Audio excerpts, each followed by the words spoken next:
Right guys, welcome back to the channel Into the Garden. Today we're just going to take a look at one species of plant, go over some care and info, as well as tips for growing. And also whether this is something that you should consider for your garden. So today we're going to take a look at bamboo. So this in front of you here is one of our clumps of the green bamboos. We also grow the golden bamboo, or Philostachys aureocalis, as well as one of the black bamboos, the Niagariforms. Now, just taking a look at bamboo here. Why would you consider bamboo for your garden? Now, many people do choose this as a form of privacy screen. It's very fast growing, can spread quite quickly as well. So sort of bang for your buck, if you will. Quite a nice plant to give you some height, as well as interest and evergreen interest in the garden here, as these would keep their leaves through even some of the coldest winters here. Now, this clump you're looking at here is a 3-year-old clump. Now, this was planted out as just one pot of bamboo that I actually got on a discount from one of the local supermarkets. I believe it was marked down to just £2.50. Very dead and looking sad for itself when we got it, but as you can see now, really formed a massive clump here. So essentially what we did, as we go in and take a look at this here, you can actually still see where we've chopped the pot into 3. So you've got kind of one main section here, a little bit of a gap, a section here, a little bit of a gap, and then a big section here. Now that's where the 3 were planted out, one in the end, one in the middle, one in the corner. And this is a 3rd-year plant now, and you can just see as we go take a look at it here, we're getting fairly decent sized canes on it now. Now with bamboo, it is a bit of a thug. It can be a bit of a thug as well, so something you do have to think about when planting bamboo. Certainly when it comes to the running forms of bamboo, so your Philostachys types of forms, you really do want to put some form of root barrier, ground protection in to stop it from running to areas that you don't want. There's a lot of horror stories of people planting it without any barriers and it running into neighbors' gardens, things like that. Also, I would highly advise against planting any bamboos near any structural things, so up next to a house, near a fence, near like a brick wall or things like that.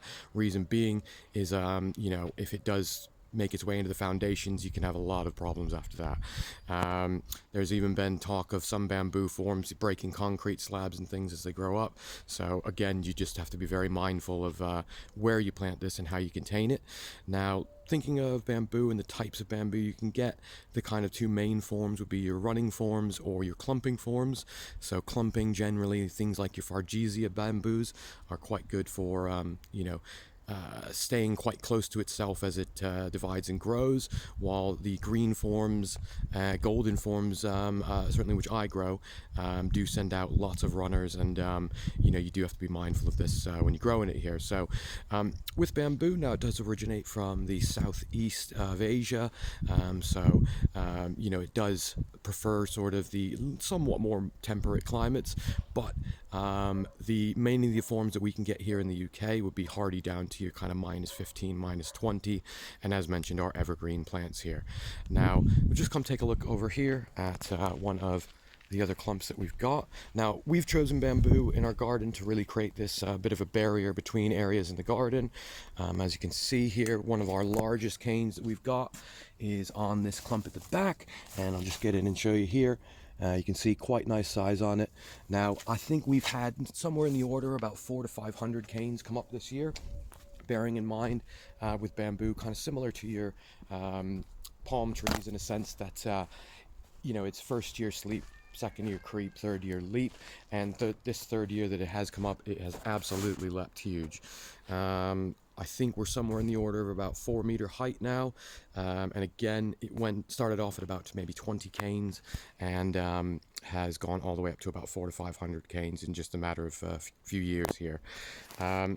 One other form just to mention, guys, is your black bamboos. Now, there's been lots of reports of the black bamboos flowering sort of across the world, so it may not be one to consider at the moment here, as once the bamboo does flower, it will die. So you really, you may be at the end of its life cycle now with the black bamboos. So just to be mindful of that here.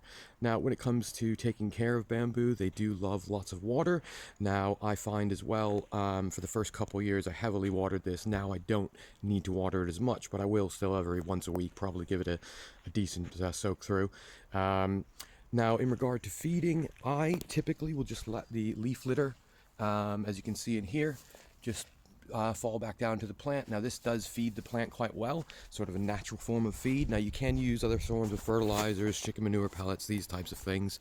But again, once it gets rooted, it really just kind of takes off and takes care of itself. If you do get any forms of, sort of long periods of drought, I would suggest giving it a bit of water, as it will appreciate that. Now, in regard to why you may not want bamboo in your garden, is it is very hard to remove once it is in. So, if I went to go dig up this clump here, we'd probably have a lot of work ahead of us. So, it's something to bear in mind that, if you want the height and privacy, there are other types of species of plants that you can get, such as your miscanthus grasses. Giganteus does grow very high, so that's 3 to 4 meter height, and again, very much easier to remove. Also, you've got things like your Arunda dunax or your Spanish reed. These are again similarly great for height, but again much easier to kind of maintain and control. So those could be other options, if bamboo might not be right in your garden. Now, growing bamboo in containers is another thing that many people do opt to do. Now, with this as well, you must consider the water needs of the plant. A small container will dry out very, very quickly, and I do find that when you water bamboos and containers in particular, once it gets a really dense root mass, the water will really struggle to kind of soak in. So it's something to bear in mind as well. Also, another area to think about with in containers, they have been known even to break the pots as it grows.